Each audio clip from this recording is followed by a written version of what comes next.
তো হ্যালো বন্ধুরা, সবাই কেমন আছো? আশা করি খুবই ভালো আছো। তো দেখতে পাচ্ছ ছেলে কত সুন্দর ভাত খাচ্ছে। ছেলে কালকে ব্যথা পেয়েছে, তো দেখতে পাচ্ছ ছেলের মাথাটা খোলা আছে। দেখতে পাচ্ছ বাবুন কোথায় ব্যথা পেয়েছো? দেখো ওখানে কিন্তু দেখতে পাচ্ছ তোমরা কতটা ফুলে গিয়েছে।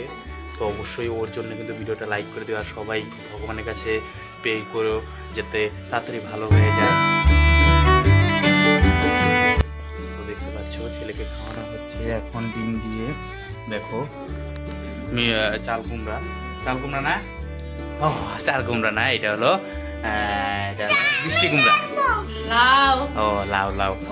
তো বুঝতে পারছো, দেখো আসলে ছেলে দেখো আমাকে বলদ বললো, তুমি হলো বলদি, তুমি তাহলে বলদের বউ কি হয়? তাহলে বলদি তো হয় নাকি, বড় বলো। তো বুঝতেই পারছো দেখো কি পরিস্থিতি। ছেলেরা কত সুন্দর করে টম এন্ড জেরি দেখছে আর ভাত খাচ্ছে। এটা তো প্রত্যেকটা এখনকার জেনারেশনে প্রত্যেকটা ছেলেদের কিন্তু একই পরিস্থিতি, দেখতে পাচ্ছ বাচ্চাদের, দেখতে পাচ্ছ বাচ্চাদের সাথে সাথে বাচ্চাদের মায়েদেরও দেখতে হয় টম এন্ড জেরি, দেখতে পাচ্ছ।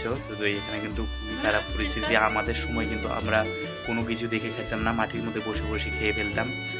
অনেক সময় পায়খানাও খেয়ে ফেলতাম নিজে নিজে। আমার তো মনে আছে আমার মা আমার সাথে গল্প করেছিল যে আমি পায়খানায় একদিন বসে বসে খেয়ে ফেলেছি, মা আসলে অন্য কাজে ব্যস্ত ছিল।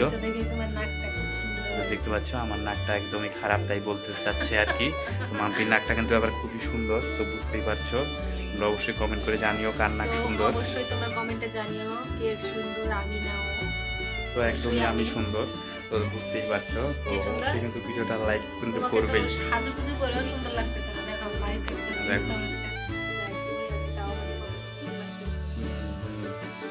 একদম টুপসি খুশির বস্তা। তোমাদের ওদিকে লোকেরাও তো বলে তোমাকে খুশির বস্তা। দেখো কতটা মোটা তুমি, খুবই মোটা তুমি, খুবই মোটা, একদম এক নাম্বারের মোটা, বুঝছো? তো অবশ্যই কিন্তু ভিডিওটা লাইক করবে। তোমাকে বিয়ে করে আমার ভুলেই যেত। তো এই কথা বললাম, এই কথা শুনে কিন্তু মাপি রেগে গেছে আজকে, আমাকে তো একদম শেষ লাঠি ভাঙবে। তো আজকের মতো ভিডিও এখানে ছিল। ভিডিওটা ভালো লাগলে লাইক কমেন্ট শেয়ার করবে। আমি এখন অফিসে যাবো, অবশ্যই সাবস্ক্রাইব করবে। আজকের মতো ভিডিও এখানে ছিল। বাই, জয় হিন্দ, বন্দে মাতরম।